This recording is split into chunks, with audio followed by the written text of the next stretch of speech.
Where do I start? I don't even know where to start. There's so many things I need to talk about. There's so many people I need to criticize. Milan have been knocked out of the Champions League. And just like how I said last week, the reason why Milan didn't beat Feyenoord was because of themselves. Milan did not progress in the Champions League because of themselves, because of individuals, because of poor in-game management. Now, I'll be honest with you guys, ever since Sergio Conceição took over Milan, I've made a lot of content, I've made a lot of videos, I've praised him. But it's only fair, I keep it genuine with you guys. I feel like he bottled it today. But he isn't the main culprit. He is my second talking point. The first talking point is Theo Hernandez. Hang your head in shame. Hang your head in shame. Don't even apologize, because it wasn't a performance where he can now go into the changing room and apologize to these players and tell them, you know what, I'll get it right next week. No, it's over. The campaign is over. Milan will not play in the Champions League maybe for another season or two if they don't get top four.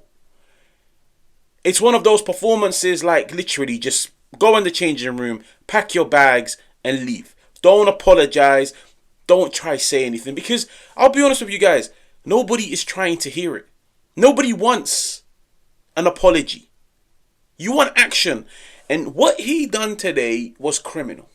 It was criminal on so many accounts, because when you look at the two yellow cards, the first one, it just wasn't necessary. Feyenoord are on the counter. Milan have got bodies. So it's not as if it's Theo Hernandez, the last man on the halfway line. It was a foul that was not necessary. I understand you're trying to stop play. I understand you're trying to stop an attack before it leads to something, but there's no guarantee that it was going to lead to something. Milan had bodies back to stop Feyenoord. So it was a pretty stupid yellow card. But the second one is the most embarrassing. And you see the second yellow card, it tells me Theo Hernandez, regardless of his age, regardless of how experienced he is at club level, at international level, he is a player that lacks maturity, and that is a fact. Because you go into the second half and you know the game on aggregate is 1-1. So at the moment, Milan are not going through. It's not as if they've got a 2-3 goal lead where they've got a cushion. No, Milan had to come out in the second half and still score another goal in order to go through. In order for you to have any chance of going through, in order to give your team that extra boost, that extra advantage, the one thing that they need more than anything is to have 11 players on the pitch. For you to come out straight out in the second half and dive for a penalty, when, I'll be honest with you guys, sometimes I sit down and I'm like, referee was a bit harsh. It wasn't a dive. No contact. No contact whatsoever. Play the game of football. Why would you drop in that position? Because if he didn't, he would have received the ball in a very dangerous area. I don't like it when players dive. I don't like it when players try to deceive the referees. Stay on your 2 feet. Play the game like a man. But if you know you're on a yellow card, and if you dive, if you take that gamble of diving and you get it wrong, you're sent off. Grow up. That is the best way to put it. Grow up. There has to be a sense of maturity. And I feel like he lacks maturity. He really does. Like, he's had a relatively poor campaign. He stepped up here and there. He scored a free kick against Inter. But besides that, you don't look at him as a leader. And I've watched Milan throughout the entire season, and so many times I've watched them and said, this team lacks leadership. But it's got good players. And your good players are usually your leaders. But what he done today, like, there's a reason why I said, don't even apologize. Don't even, if I was in that changing room and he came up to me at the end of the game and he tried to apologize to me, I don't want to hear it. I don't want to hear the apology. Because you literally set up your teammates for failure and they went out there and they failed. It's just, I'll be honest with you guys, it's just, like when I saw it, I didn't even know what to make of it. I was like, wrong place, wrong time, wrong situation in the game. Like, your team doesn't even have an advantage. If anything, they're playing to win. Stay on the pitch. Help your teammates. Because that first half performance, I really liked what I saw from Milan. They were dominant. They were assertive. They dominated the ball. They had shots on goal. They took the game to final. I was sat watching it and thinking, you score a goal in the first 40 seconds. Easy. Easy. You've already dented the opposition. Scoring a goal in the first 40 seconds. You silenced the crowd. Go out. Capitalize. And I told myself, cool, they didn't score in the first half, they'll come out in the second half. That red card changed the whole game. It changed the entire game's dynamic. And the thing about men's football at a high level, it all comes down to small margins. And you know what the small margin was? A player being sent off. Not because the referee got it wrong. No, the referee got it spot on because he's diving. The second talking point is Sergio Conceição. I'll be honest with you guys. I looked at the substitutions and I was like, these are wrong. These are wrong. When a player gets sent off early in the second half, I was like, you know what? Now you've got a pickle. But listen, it's a Milan squad of quality. It's a Milan squad where you've got options. This is where you earn your bread and butter. I've always said this. Personally, me, the way I like to judge managers is not when things are going well, when things are going rosy. I learn a lot about a manager once they face any form of adversity. So, injuries, suspensions, falling out with players, a lack of recruitment. This is when I look at managers and I say, this is now your time to coach. They went down to 10 men. You could clearly see they went into a 4-4-1 shape. And I was thinking, okay, cool, no problem. 4-4-1, you're compact. You've got 2 rows of 4. You're going to try and stop Feyenoord. Where I feel like it just went horribly wrong is on the 70th minute when I saw Fofana come on for Jimenez.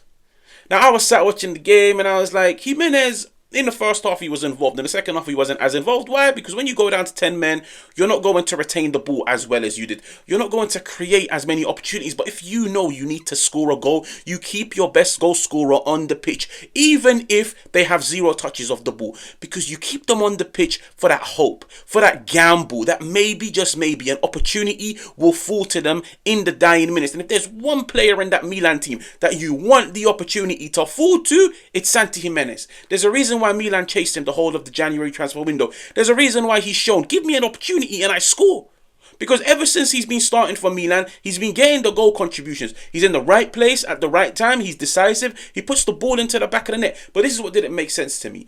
You take him off for Fofana. Now I'm sat telling myself, cool, they want a bit more defensive security. But then 13, 15 minutes later, so let's just put it down like this. You sacrificed a striker for a midfielder. But then 13 minutes later, you sacrifice a midfielder for a striker. Those 2 substitutions cancel out one another. Do you see where I'm coming from? You take off a striker for a midfielder. But then 13 minutes later, on the 83rd minute, you go and sacrifice a midfielder in order to bring on a striker. Why? You're bringing on a striker because you need to score.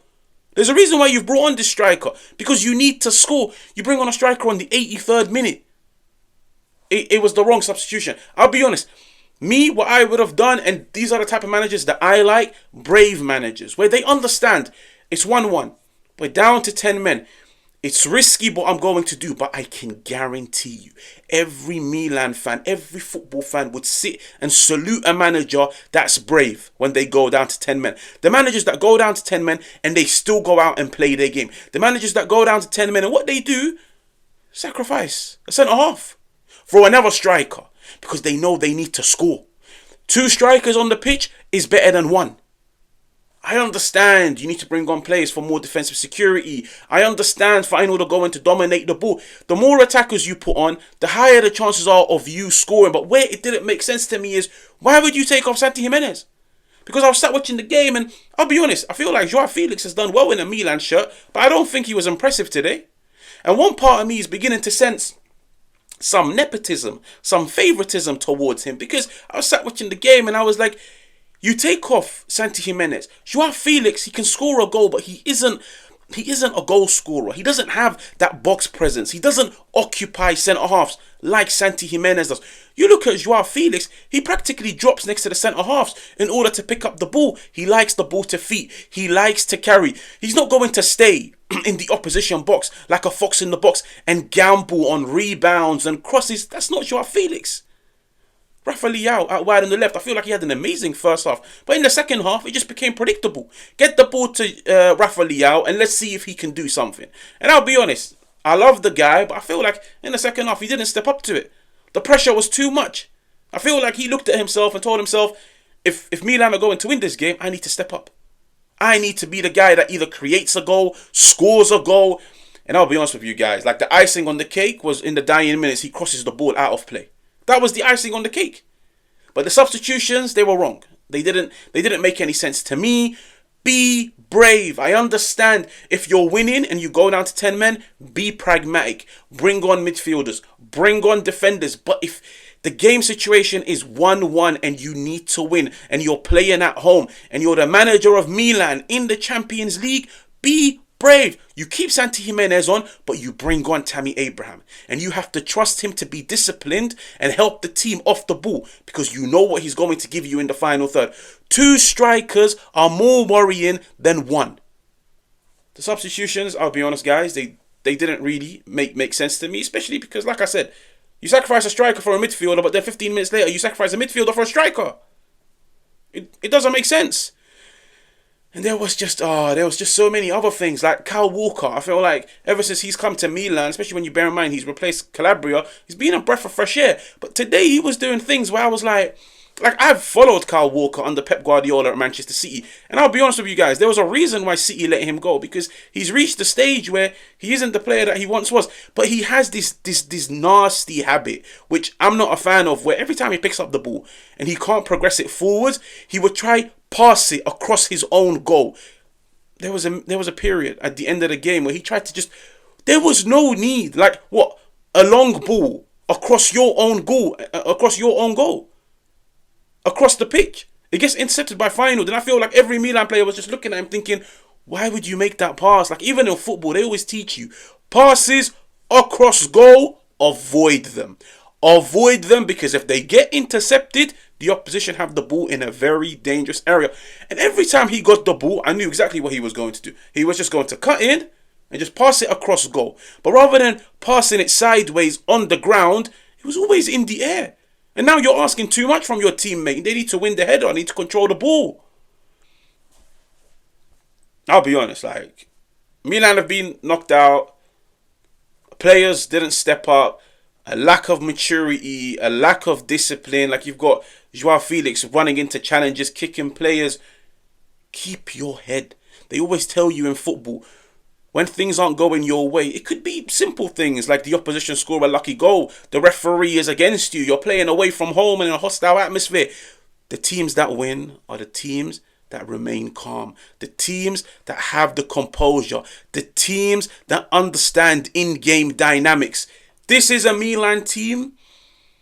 I feel like today they didn't understand in-game dynamics. I feel like today they had no calmness. They had no composure. The in-game management by the manager didn't help these players. And I feel like these players out there couldn't find the solution to the problem. And because of that, Milan have been knocked out. Now, if you're new, make sure to subscribe. Make sure to hit the like button. Listen, the comments are yours. Feel free to vent. Feel free to share your frustration. If there's anything that you caught that I haven't mentioned, make sure to let me know. And I will catch you guys on another one.